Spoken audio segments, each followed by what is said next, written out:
स्वागत है बच्चों, कैसे हो आप सब। उम्मीद करता हूँ आप सभी फिट एंड फाइन होंगे। तो स्वागत है आज के हमारे इस YouTube चैनल में, जिसका नाम है द लर्निंग।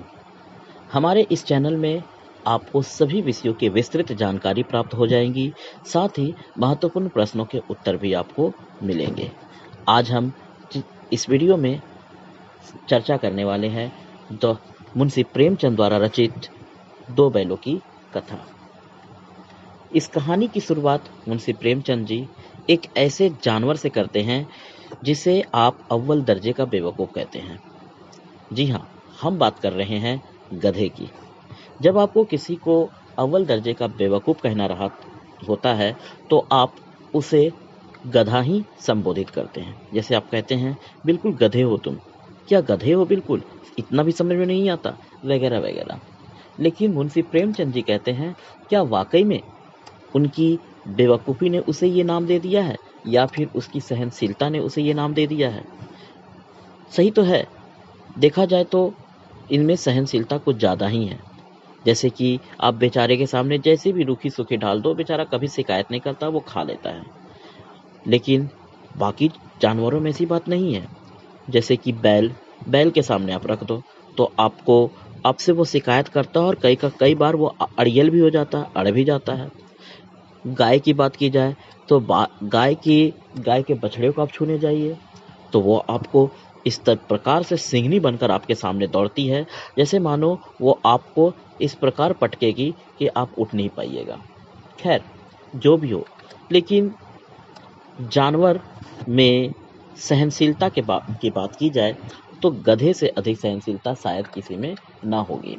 और इस बात का उत्तर ये मुंशी प्रेमचंद जी आप पर छोड़ रहे हैं कि उनकी उस सहनशीलता ने उसे ये पदवी दे दी है या फिर वाकई में वह बेवकूफ़ है। और इसी के साथ मुंशी प्रेमचंद जी कहानी की शुरुआत करते हैं। बहुत समय की बात है, एक किसान था जिसका नाम था झूरी काछी। इसके पास दो बैल थे, एक का नाम हीरा, एक का नाम मोती। दोनों पछाई जाति के थे, दिखने में सुंदर, काम में चौकस, डील में ऊंचे। बहुत दिनों साथ रहते रहते दोनों में काफी घनिष्ठ भाईचारा हो चुकी थी।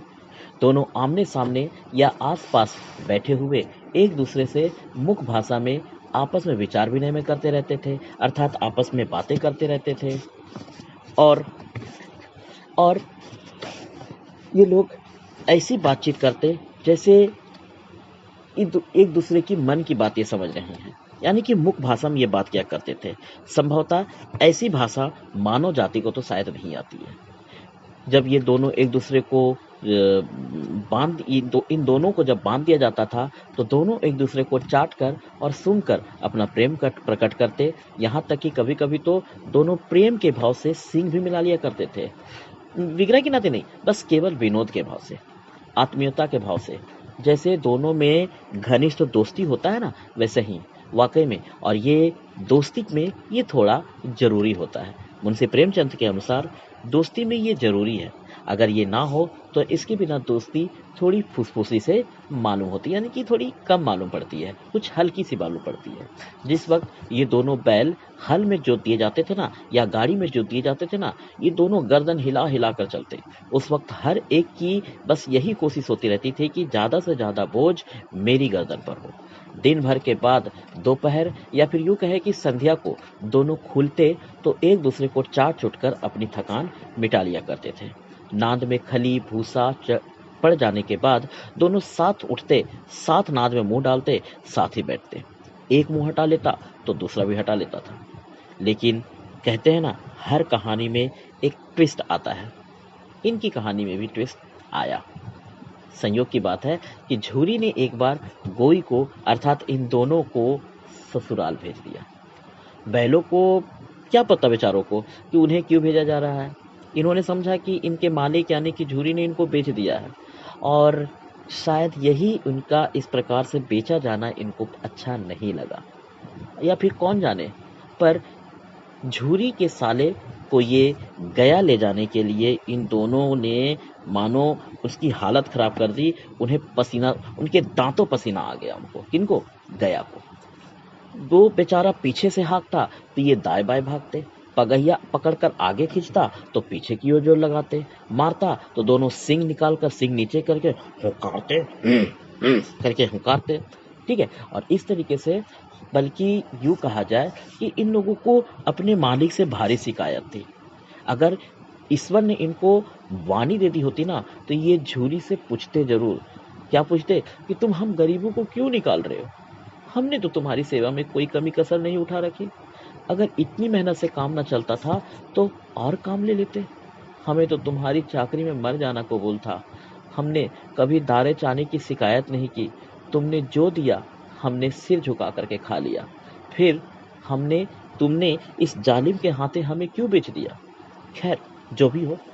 संध्या के समय दोनों बैल अपने नए स्थान पर पहुंचे। दिन भर के भूखे थे, लेकिन जब नाद में बेचारों ने जब मुंह लगाया तो एक भी उसमें से उसको खाने को जी नहीं किया। दिल भर रहा था बेचारों का। जिसे उन्होंने अपना घर समझा था, वो आज उनसे छूट गया था। नया घर, नया गांव, नए आदमी, उन्हें सब बेगाने से लगते थे। दोनों ने अपनी मुख भाषा में सलाह मशवरा किया कि एक दूसरे को कनखियों से देखा और फिर उसके बाद लेट गए। अब होता यूं है कि जब गांव पूरी तरीके से, पूरा का पूरा गांव सो गया, पूरा गांव सन्नाटा पड़ गया, तो दोनों ने जोर मारकर पगहे तुड़ा डाले और घर की तरफ भाग चले। पगहे तो थे मजबूत, अनुमान नहीं हो सकता था कि ये तोड़ सकेंगे, लेकिन दोनों बैलों को ना जाने उस समय कहां से इतनी शक्ति आ गई थी कि एक एक झटके में ही दोनों की रस्सियां टूट गई। झूरी सुबह सुबह उठा तो देखता है क्या कि दोनों बैल चरनी पर खड़े हैं। दोनों की गर्दनों में आधा आधा गराव लटक रहा है। घुटने तक पांव कीचड़ से भरे हैं और दोनों की आंखों में एक विद्रोह, लेकिन स्नेह अर्थात प्यार झलक रहा है। झूरी बैलों को देखकर स्नेह से गदगद हो गया, दौड़कर उन्हें गले लगा लिया। प्रेमालिंगन और चुंबन का वह दृश्य बड़ा ही मनोहर था। घर और गांव के लड़के जमा हो गए और तालियां बजा बजाकर उनका स्वागत करने लगे। गांव के इतिहास में हालांकि ये घटना पहले नहीं हुई थी, ऐसी बात नहीं है, लेकिन फिर भी ये वाकई में देखने लायक थी। बाल सभा ने निश्चय किया कि इन दोनों पशुवीरों को अभिनंदन पत्र देना चाहिए। कोई अपने घर से रोटियां लाया तो कोई गुड़, कोई चोकर तो कोई भूसी। तभी एक बालक बोल उठता है, ऐसे बैल किसी के पास ना होंगे। तो दूसरे ने समर्थन किया, हाँ देखो ना, इतनी दूर से दोनों अकेले चले आए। तभी तीसरे ने बोला, अरे मैं तो कहता हूँ ये दोनों बैल नहीं, ये तो पहले जन्म के आदमी। और इस प्रतिवादन को काटने का अधिकार या फिर काटने का साहस किसी में ना था। तभी होता यूं है कि झूरी की स्त्री बैलों को द्वार पर देखा तो वो जल भून उठी और बोली, कैसे नमक हराम बैल है कि एक दिन काम भी ना किया और भाग खड़े हुए। झूरी अपने बैलों पर आक्षेप ना सुन सका। नमक हराम क्यों? चारा दाना ना दिया होगा तो क्या करते? स्त्री रोब दिखाते हुए कहा, बस तुम ही तो बैलों को खिलाना जानते हो, और तो सभी पानी पिला पिला कर रखते हैं ना। तो झूरी ने चिल्लाया, चारा मिलता तो फिर भागते ही क्यों? तो स्त्री ने कहा, अरे भागे इसलिए कि जो लोग तुम जोतते हैं तो तुम्हारी तरह बुद्धुओं की तरह बैलों को सहलाते नहीं हैं, खिलाते हैं तो रगड़ कर जोतते भी हैं। ये दोनों ठहरे कामचोर भाग निकले। अब देखो कहां से खली और चोकर मिलता है। सूखे भूसे के सिवा कुछ ना दूंगी, चाहे खाए चाहे मरे। और वही हुआ। मजूर को कड़ी ताकीद कर दी गई, यानी कि मजूर को कड़ी ताकीद अर्थात मजूर को ऑर्डर दे दिया गया कि बैलों को खाली केवल सूखा भूसा ही दिया जाए।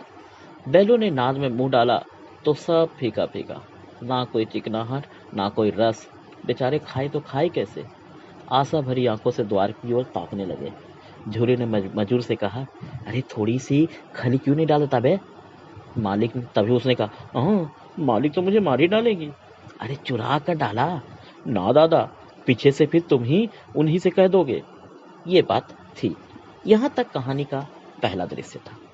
कहानी का दूसरा दृश्य देखिए, क्या कहते हैं मुंशी प्रेमचंद जी। दूसरे दिन झूरी का साला फिर आया और बैलों को ले चला। अब कि उसने दोनों को गाड़ी में जोता। 2-4 बार मोती ने गाड़ी को सड़क की खाई में गिराना चाहा, पर हीरा ने उसे संभाल लिया। वह ज्यादा सहनशील था थोड़ा। संध्या समय घर पहुंचकर उसने दोनों को मोटी रस्सियों से बांधा और कल की शरारत का खूब मजा चखाया। आप जान सकते हैं, समझ सकते हैं कि कल जो उन्होंने शिकायत शरारत की थी, जो वो लोग भाग चुके थे, उसकी क्या उन्हें सजा मिली होगी। खैर, फिर वही सूखा भूसा उन्हें डाल दिया गया और अब जबकि उन्होंने अपने दोनों बैलों को खली चूनी सब कुछ दिया, लेकिन इन दोनों को सूखा भूसा। दोनों बैलों का ऐसा अपमान कभी ना हुआ था।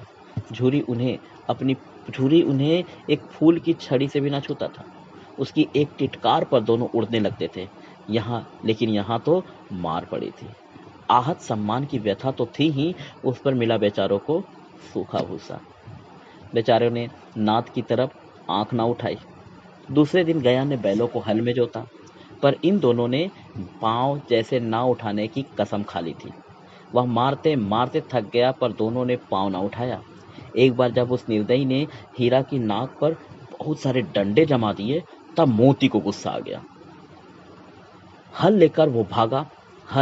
परिणाम हुआ ये कि हल, रस्सी, जुआ, जोत सब टूट टाट कर बराबर हो गया। गले में बड़ी बड़ी रस्सियां ना होती तो ये दोनों पकड़ाए भी नहीं आते। खैर, हीरा ने मुख भाषा में कहा, भागना व्यर्थ है। मोती ने उत्तर दिया, अरे तुम्हारी तो इसने जान ही ले ली थी। देख लेना, अब की बार बड़ी मार पड़ेगी। पढ़ने दो, बैल का जन्म लिया है तो मार से कहां तक बचेंगे। गया 2 आदमियों के साथ दौड़ा रहा है, दोनों के हाथों में लाठियां हैं। तब मोती बोलता है, कहो तो दिखा दूं, कुछ मजा मैं भी चखा दूं। बड़ा लाठी लेकर आ रहा है। हीरा ने समझाया, नहीं भाई, खड़े हो जाओ। ठीक है, तुम खड़े हो जाता हूं, लेकिन अगर मुझे मारेगा तो मैं 1-2 को गिराए बिना ना छोड़ूंगा। ये बात मोती ने कही। नहीं, हमारी जाति का तो ये धर्म नहीं है। ये बात किसने कहा? हीरा ने कहा। मोती दिल में ऐठ कर रह गया। गया आ पहुंचा और दोनों बैलों को पकड़ कर ले चला। कुशल हुई कि उसने उस वक्त कोई मारपीट ना की, नहीं तो मोती भी पलट पड़ता। उसके तेवर देखकर वो शायद समझ गया था कि इस समय टाल जाना ही सही होगा। आज दोनों के सामने फिर वही सूखा भूसा लाया गया। दोनों चुपचाप खड़े रहे। घर के लोग भोजन करने लगे। उस वक्त छोटी सी लड़की 2 रोटियां निकली।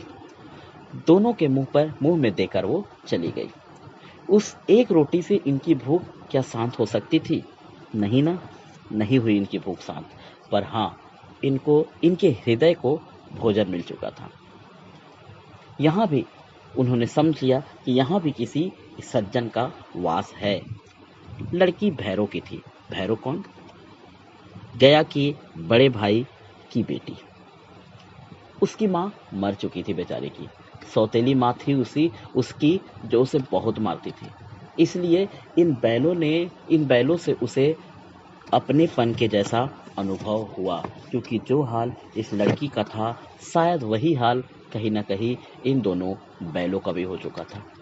दोनों दिन भर जोते जाते, डंडे खाते अड़ते, शाम को थान पर बांध दिए जाते और रात को फिर वही बालिका उन्हें 2 रोटियां खिला जाती। प्रेम के इस प्रसाद की यह बरकत थी कि 2-2 गाल सूखा भूसा खाकर भी दोनों कभी दुर्बल नहीं होते थे, मगर दोनों की आंखों में रोम रोम में विद्रोह भरा हुआ था। एक दिन मोती ने मुख भाषा में कहा, अब तो नहीं सहा जाता हीरा। तो क्या करना चाहते हो? एक आध को सिंग पर उठाकर फेंक दूंगा, और क्या करूंगा। लेकिन जानते हो, वो प्यारी लड़की जो हमें रोटियां खिलाती है, उसी की लड़की है जो इस घर का मालिक है। ये बेचारी अनाथ ना हो जाएगी। ये बात हीरा ने कहा। तभी मोती ने कहा, तो मालकिन को फेंक दूं, वही तो इस लड़की को मारती है ना।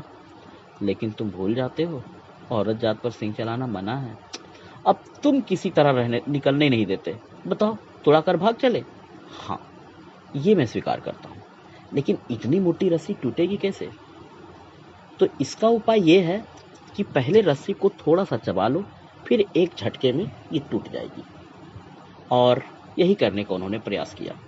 रात को जब बालिका रोटियां खिलाकर चली गई, दोनों रस्सियां चबाने लगे, पर रस्सी काफी मोटी थी, बेचारों के मुंह में भी नहीं आती थी। बेचारे बार बार जोर लगाकर रह जाते, लेकिन रस्सी ना चबती और ना रस्सी टूटती। सहसा घर का द्वार अचानक से खुला और वही लड़की तुरंत निकली। दोनों सिर झुकाकर उसका हाथ चाटने लगे। दोनों की पूंछ खड़ी हो गई। उसने उसके साथ उसके माथे सहलाए और बोली, खोले देती हूँ, चुपके से भाग जाओ, नहीं तो यहाँ लोग मार डालेंगे। आज घर में सलाह हो रही है कि इनकी नाकों में नथ डाल दी जाए। उसने गराव खोल दिया, पर दोनों अभी भी चुपचाप खड़े रहे। मोती ने अपनी भाषा में पूछा, अब चलते क्यों नहीं? हीरा ने कहा, अरे चले तो, लेकिन कल इस अनाथ पर आफत आ जाएगी, सब इसी पर संदेह करेंगे। तभी अचानक वह बालिका चिल्लाने लगी, दोनों फूफा वाले बैल भागे जा रहे हैं, ओ दादा दादा, दोनों बैल भागे जा रहे हैं, जल्दी दौड़ो। इस तरीके से वो लड़की चिल्लाने लगती है। गया हड़बड़ा कर भीतर से बाहर निकला और बैलों को पकड़ने चला। वे दोनों भागे। गया ने पीछा किया और भी तेज हुए। गया ने शोर मचाया, फिर गांव के कुछ आदमियों को भी साथ लेने के लिए लौटा। दोनों मित्रों को यही एक मौका मिला था भागने का। वे सीधे दौड़ते चले गए, यहाँ तक इस तरीके से बेसुध दौड़े कि इनको मार्ग का ज्ञान तक ना रहा। जिस परिचित मार्ग से ये आए थे उसका यहाँ पता तक ना था। नए नए गांव मिलने लगे। तब दोनों एक खेत के किनारे खड़े होकर सोचने लगे, अब क्या करना है? हीरा ने कहा, मालूम होता है हम राह भूल गए। तब मोती ने कहा, तुम भी तो बेतहासा भागे, उसे वहीं मार गिराना चाहिए था। अरे उसे मार तो गिराते तो दुनिया क्या कहती? वह अपना धर्म छोड़ दे, लेकिन हम अपना धर्म क्यों छोड़े? दोनों भूख से व्याकुल हो रहे थे। खेत में मटर खड़ी थी, चरने लगे दोनों। रह रहकर आहट ले लेते कि कोई आता तो नहीं है। जब पेट भर गया तो दोनों ने आजादी का अनुभव किया, तो मस्त होकर उछलने कूदने लगे। पहले दोनों ने डकार ली, फिर सींग मिलाए और एक दूसरे को ठेलने लगे। मोती ने हीरा को कई कदम पीछे हटा दिया, यहाँ तक कि वह खाई में गिर गया। तब हीरा को भी क्रोध आया, संभल कर उठा और फिर मोती से मिल गया। मोती ने देखा खेल खेल में झगड़ा होता चला जा रहा है, तो वह खुद ब खुद समझदारी दिखाते हुए पीछे हट गया। तभी अचानक एक सांड उनकी तरफ आता हुआ उन्हें दिखाई दिया। अरे ये क्या, कोई सांड दौड़ता चला आ रहा है। हाँ, सांड ही है। वह सामने आ पहुंचा। दोनों मित्र इधर उधर भागने की फिराक ढूंढने लगे। सांड पूरा हाथी है, उससे भिड़ना जान से हाथ धोना है, लेकिन ना भिड़ने पर भी जान बचती हुई नजर नहीं आती। इन्हीं की तरफ तो, अर्थात इन्हीं दोनों बैलों की तरफ आ रहा था वो भी। कितनी भयंकर सूरत है। मोती ने मुख भाषा में कहा, अरे यार बुरे फंसे, जान बचेगी, कोई उपाय सोचो। हीरा ने चिंतित स्वर में कहा, अरे ये सुनेगा, अपनी घमंड में फूला हुआ है, आरजू विनती ना सुनेगा ये, तो भाग क्यों ना चलें? अरे भागना लेकिन कायरता है, तो फिर यहीं मरो, बंदा तो 9-11 होता है, और अगर दौड़ाए तो? अरे यार तो जल्दी कोई उपाय सोचो। तो सुनो, उपाय यही है कि उन दोनों पर, उस पर हम दोनों जने एक साथ चोट करेंगे। क्या करेंगे? एक साथ चोट करेंगे। मैं आगे से रगेदता हूँ, तुम पीछे से रगेदो। दोहरी मार पड़ेगी तो भाग खड़े होगा। मेरी ओर झपटे तो तुम बगल से उसके पेट में घुसेड़ देना। जान जोखिम में है, पर इसके अलावे और कोई दूसरा उपाय नहीं है। दोनों मित्र जान हथेली पर लेकर लपके। सांड को भी संगठित शत्रुओं से लड़ने का तजुर्बा न था। वह तो एक शत्रु से मल्ल युद्ध करने का आदी था। ज्यों ही हीरा पर झपटा, मोती ने पीछे से दौड़ाया। सांड उसकी तरफ मुड़ा तो हीरा ने रगेदा। सांड चाहता था कि एक एक करके दोनों को गिरा ले, पर ये दोनों भी उस्ताद थे, उसे ये अवसर ना देते थे। एक बार सांड झल्लाकर हीरा का अंत कर देने के लिए आगे बढ़ा कि मोती ने बगल से आकर पेट में सिंग भोंक दिया।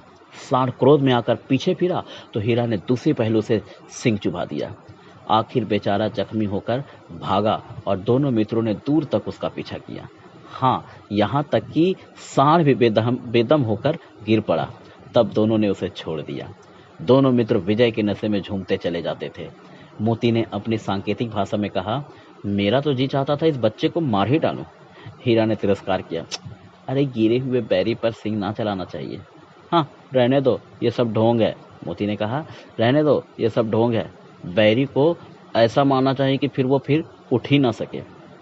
अच्छा ठीक है, वो सब रहने दो, लेकिन अब ये बताओ, अब घर कैसे पहुंचे, ये सोचो। तब मोती ने कहा, वो सब बाद में सोचेंगे, पहले कुछ खा लें तब। सामने मटर का खेत खड़ा था ही। मोती उसमें घुस गया। हीरा बेचारा उसे मना करता रहा, पर उसने हीरा की एक ना सुनी। अभी 2 ही 4 ग्रास खाए थे कि 2 आदमी लाठियां लिए दौड़ पड़ा और दोनों मित्रों को घेर लिया। हीरा तो मेड़ पर था, निकल गया। मोती सींचे हुए खेत में था। उसके खुर कीचड़ में धंसने लगे।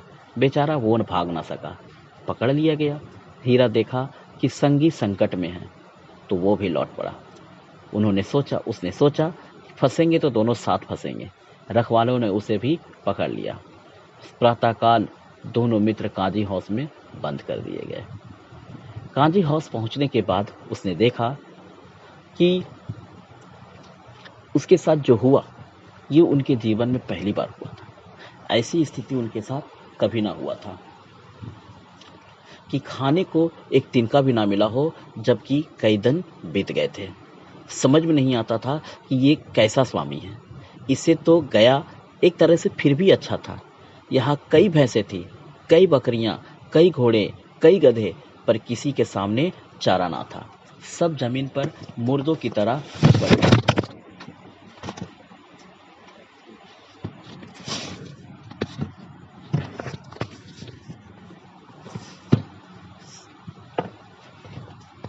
कई तो इतने कमजोर हो गए थे कि बेचारों से खड़ा भी नहीं हुआ जाता था।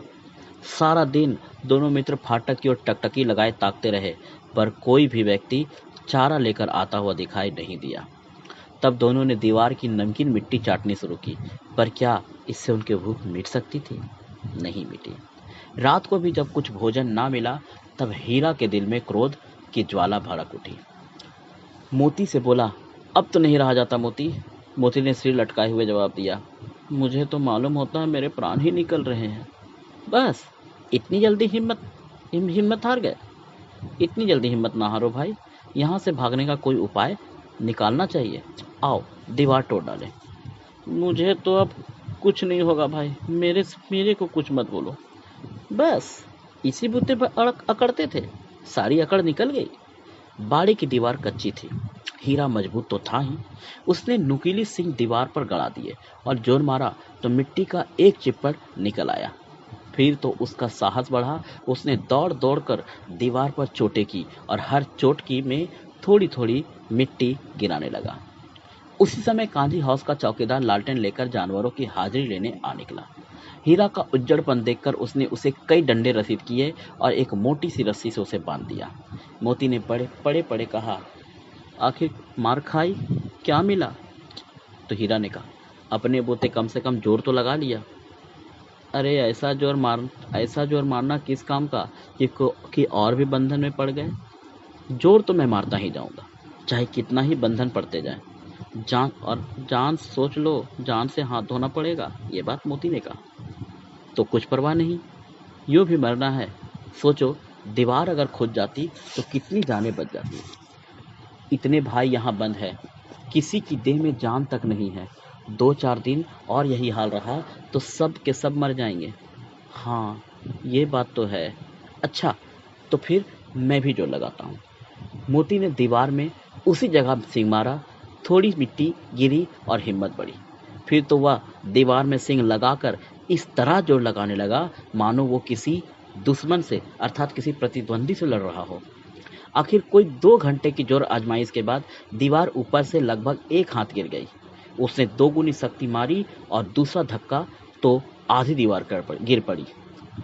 दीवार का गिरना था कि अधमरे से पड़े हुए सभी जानवर चेत उठे। तीनों घोड़ियां सरपट भाग निकली, फिर बकरियां निकली, उसके बाद भैंसें भी खिसक गईं, पर गधे अभी भी जो के त्यों खड़े थे। हीरा ने पूछा, अरे तुम क्यों नहीं भाग जाते? गधे ने जवाब दिया, और जो कहीं पकड़ लिए गए तो? अरे तो क्या हरज है, अभी तो कम से कम भागने का अवसर है ना, अभी तो भाग जाओ। ना बाबा, हमें तो डर लगता है हम यहीं पड़े रहेंगे। आधी रात से ऊपर जा चुकी थी। दोनों गधे अभी तक खड़े सोच रहे थे कि भागे या ना भागे, भागे या ना भागे, और मोती अपने मित्र की रस्सी तोड़ने में लगा हुआ था। जब वह हार गया तो हीरा ने कहा, तुम जाओ, मुझे यहीं पड़ा रहने दो, शायद कहीं भेंट हो जाए। मोती ने आंखों में आंसू लाकर कहा, तुम मुझे इतना स्वार्थी समझते हो हीरा? हम और तुम इतने दिनों साथ रहे, आज तुम विपत्ति में पड़ गए तो मैं तुम्हें छोड़कर अलग हो जाऊं? हीरा ने कहा, सोच लो यार, बहुत मार पड़ेगी, लोग समझ जाएंगे कि ये तुम्हारी शरारत है। तब मोती ने गर्व से कहा, जिस अपराध के लिए तुम्हारे गले में बंधन पड़ा, उसके लिए अगर मुझे मार भी पड़े तो क्या चिंता है?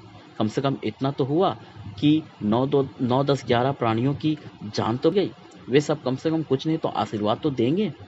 ये कहते हुए मोती ने दोनों गधों को सींगों से मार मार कर बाड़े के बाहर आखिरकार निकाल दिया और अपने बंधु के पास वापस आकर बैठ गया। भोर होते ही मुंशी का चौकीदार तथा कर्मचारियों में कैसी खलबली मची होगी और उसका क्या इनाम मिला होगा मोती को, इस बात का अंदाजा आप खुद ब खुद लगा सकते हैं। खैर, एक सप्ताह तक दोनों मित्र वहीं पर बंधे रहे। किसी ने चारे का एक तृण भी ना डाला। हाँ, एक आध बार पानी दिखा जरूर दिया जाता था और यही उनका आधार था। दोनों इतने दुर्बल हो गए थे कि बेचारे उठ भी नहीं सकते थे। दोनों की हड्डियां निकल आई थी।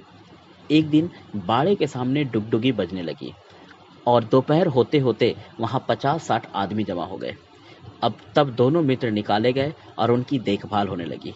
लोग आकर उनकी सूरत देखते और मन फीका करके चले जाते और बोलते, ऐसे मृतक बैलों को कौन खरीदेगा, इससे क्या खेती होगी। तभी अचानक एक ऐसा व्यक्ति आया जो गले में ताबीज और बनियान तथा धोती पहने हुए था, जिसकी आंखें लाल थी और सिर पर एक टोपी और मुद्रा अत्यंत कठोर। दोनों मित्रों की कुल्हों में उंगली गोद कर मुंशी जी से बातें करने लगा। उसका चेहरा देखकर अंतर्ज्ञान से दोनों मित्रों के मानो दिल कांप उठे। वह कौन है और उन्हें क्यों टटोल रहा है, इस विषय में जानते हुए उन्हें ज्यादा संदेह ना हुआ। दोनों समझ गए कि इनके साथ क्या होने वाला है और ये दोनों सोचकर ही अंदर से कांप उठे। हीरा ने कहा, गया के घर से नाहक भागे, अब जान ना बचेगी। तब मोती ने अश्रद्धा के भाव से उत्तर दिया, कहते हैं भगवान सबके ऊपर दया करते हैं, उन्हें हमारे ऊपर दया क्यों नहीं आती? भगवान के लिए हमारा मरना और जीना सब बराबर है मोती। हीरा ने कहा इस बात को। चलो अच्छा है, कुछ दिन उसके पास तो रहेंगे, अर्थात भगवान के पास तो रहेंगे। एक बार भगवान ने उसे उस लड़की के रूप में हमें बचाया था, क्या अब ना बचाएंगे? ये बात मोती ने कहा। यह आदमी छुरी चलाएगा, देख लेना। तो हीरा ने कहा, तो क्या चिंता है, मांस, खाल, सींग, हड्डी सब किसी न किसी के काम आ जाएंगे। नीलाम हो जाने के बाद दोनों मित्र उस दड़ियल के साथ चले। दोनों की बोटी बोटी कांप रही थी। बेचारे पांव तक ना उठा सकते थे। भय के मारे गिरते पड़ते भागे चले जाते थे, क्योंकि वह जरा भी चाल धीमी हो जाने पर जोर से डंडा रसीद कर देता था। राह में गाय बैलों का एक रेवड़ हरे हरे हार में चरता नजर आया। सभी जानवर प्रसन्न थे, चिकने चपल, कोई उछलता था, कोई आनंद से बैठा पागुर करता था। कितना सुखी जीवन था इनका, पर कितने स्वार्थी हैं सब। किसी को चिंता नहीं थी कि इनके दो भाई बाधिक के हाथ पड़े हुए कैसे दुखी हैं। सहसा दोनों को ऐसा मालूम हुआ कि ये तो परिचित राह है। हाँ, इसी रास्ते से तो गया उन्हें ले गया था। वही खेत, वही बाग, वही गांव मिलने लगे। अचानक से उनकी चाल तेज होने लगी। सारी थकान, सारी दुर्बलता मानो गायब हो गई। ये लो, ये तो अपना ही हार है। इसी कुएं पर तो हम पूर चलाने आया करते थे, यही कुआं है। तब मोती ने कहा, हमारा घर नगीच आ गया हीरा। तब हीरा ने कहा, भगवान की दया है। तो मोती ने कहा, मैं तो अब घर भागता हूँ। तो हीरा ने कहा, ये ना जाने देगा, इसे मैं मार गिराता हूँ। अरे नहीं नहीं, पहले दौड़कर थान पर चलो, वहां से हम आगे ना जाएंगे। दोनों उन्मत्त होकर बछड़ों की भांति कुलेले करते हुए घर की ओर दौड़े। वह हमारा थान है। और ये बोलते हुए दोनों दौड़कर अपने थान पर आए और खड़े हो गए। दड़ियल भी पीछे पीछे दौड़ा चला आया। झूरी द्वार पर बैठा हुआ धूप खा रहा था। बैलों को देखते ही वो दौड़ा और उन्हें इस प्रकार से बारी बारी से गले लगाने लगा जैसे मानो बरसों से बिछड़ा हुआ बाप अपने दो बेटों से मिल रहा हो। दोनों मित्रों की आंखों में आनंद के आंसू बहने लगे। एक झूरी का हाथ चाट रहा था। तभी दड़ियल ने आकर बैलों की रस्सियां पकड़ ली। झूरी ने कहा, ए मेरे बैल है। तो उसने कहा, तुम्हारे बैल कैसे? मैं मवेशी खाने से नीलाम किए आता हूँ। मैं तो समझता हूँ चोरी किए आते हो। चुपके से चले जाओ यहाँ से। मेरे बैल हैं, मैं बेचूंगा तब भी कहेंगे किसी को मेरे बैल नीलाम करने का क्या अख्तियार है? जाकर थाने में रपट करा दूंगा। मेरे बैल हैं, इसका सबूत ये है कि मेरे द्वार पर खड़े हैं। दड़ियल झल्ला कर बैलों को जबरदस्ती पकड़कर ले जाने के लिए बढ़ा।